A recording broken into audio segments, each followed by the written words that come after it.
I used to go to like pop star school every 2 times a Oh week. yeah? Yeah, which was There's a school for pop stars? It was like a class that you do.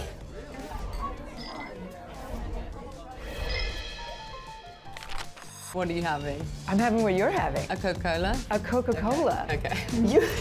You asked for real Coca-Cola. I love real Coca-Cola. Like full sugar? Yes. I would not have pinned A model little bit having of a real guilty Coca-Cola. pleasure. Oh, but it's so good though, isn't it? Cheers. To Coca-Cola. To Coca-Cola.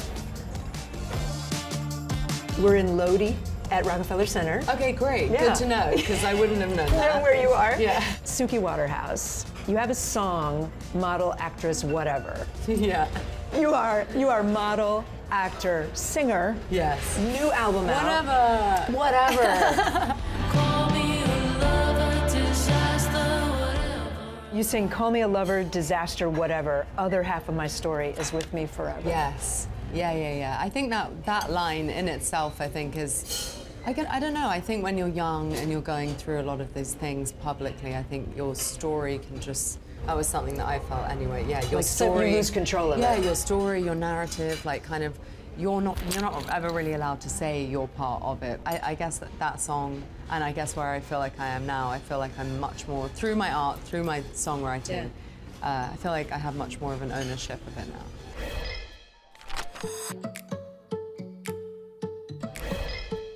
So you grow up in England. And there's a story that you get discovered. Is that right?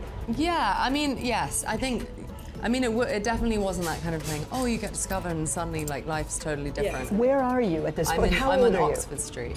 Oxford I think I'm Street. like 15. 15. Yeah, and there would be a big Topshop and a big H&M. Right.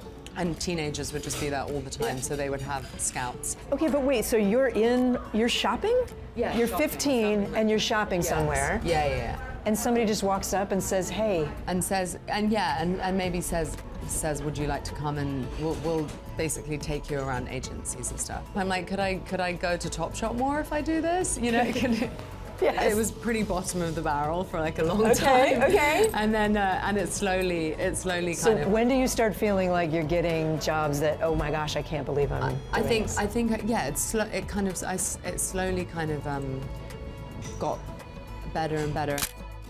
And then Burberry was a really big turning point for me with modeling, because once they take you on, they send you to around the world. They'd send you to Singapore, they send you to China, they send you to Japan, like everywhere. When did you start singing or writing songs or being musical? I remember meeting a friend of mine, a pianist, and I would go all the time. This is like when I was modeling. Before that, I'd been, you know, in stage school, singing school. I used to go to like pop star school every 2 times a week. yeah? Yeah, which was There's a school for pop It was like a stars? class that you do, which were these 2 really cool women. You learn how to do a mic and like the 2 women. I think one of them had used to be in a girl group or something. Yeah. So that was a blast. I think people might think that you've just sort of become a singer in recent years, but you've been musical a long time. Yes, You've it been takes making, a long time. I writing mean, music I've a been long time. releasing music for a long time. It's just like people didn't see it as much, I guess. You were doing that kind of like quietly, Yeah, right? yeah. Putting I it mean, out, I started but not in making a big deal. 2016. I mean, I did try to make as big a deal as possible. Oh, you did? But Okay. people didn't, you know, it just didn't kind of like, it was, but you know, it was sweet. I had like I had like 100,000 followers on Spotify, and that was like a cool part of when a song that called Good Looking really blew up. It was fun actually, because the people that were there when it was so small kind of felt like they were like, we own this, like we knew about this, we love this before everyone else did.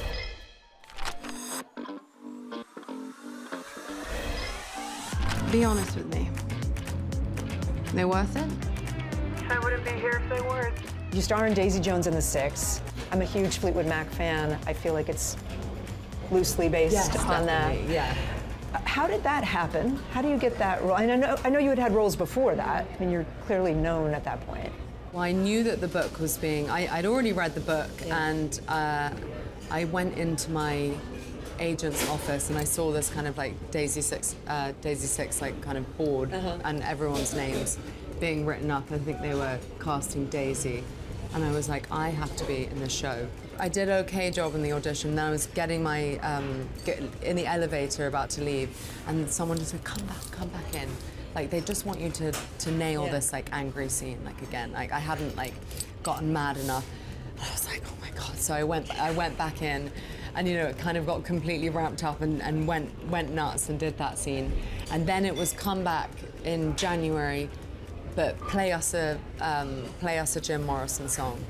Okay, and you had not been a keys player. Not really. Not that great. Yeah, so I spent the whole of Christmas, because everyone was quite busy Practicing over the Christmas. song. So I called up everyone I knew. I got like 3 different piano teachers. I left my parents' house after like a night or something, and I just went over and over again. Like, come on, baby, like that. But like everyone, That was what everyone come around on, me, baby, like that. yeah, everyone around me hated me.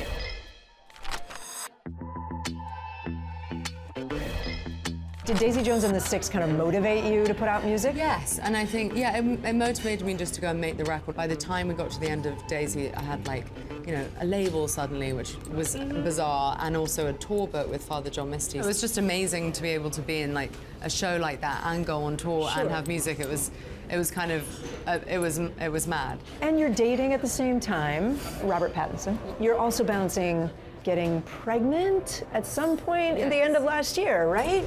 Like middle of last year, Middle of last year. Yeah, I was on tour.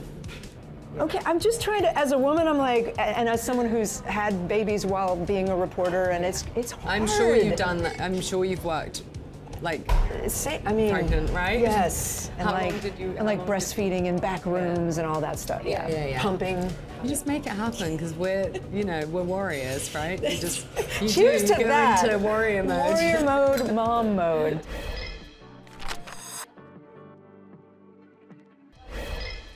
Am I right that you're writing the album that's out now? Yeah. Memoir of a Sparkle Muffin. You were writing that while pregnant?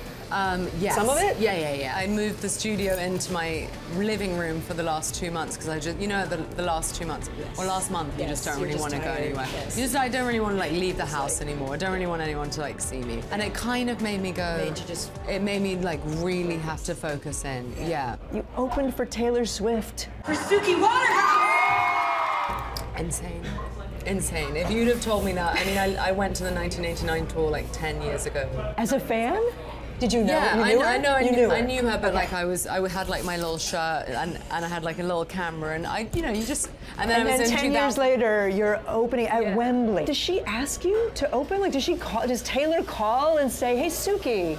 Yes, yeah, that's what happens. That's mind-blowing. Well, she had mentioned it like a year before at dinner, but I just didn't know if that was like real. You know? Did you think it was a joke? Like, no, not a joke, but I just didn't like, know if it was real. But she's someone that we're always like, you know, you should know. Like, she kind of, I feel like she's someone, if she says something, like, she means it. You know what I mean? Your parents were there. You can be the biggest star in the world, but you still want your parents to be there and be proud. Yeah.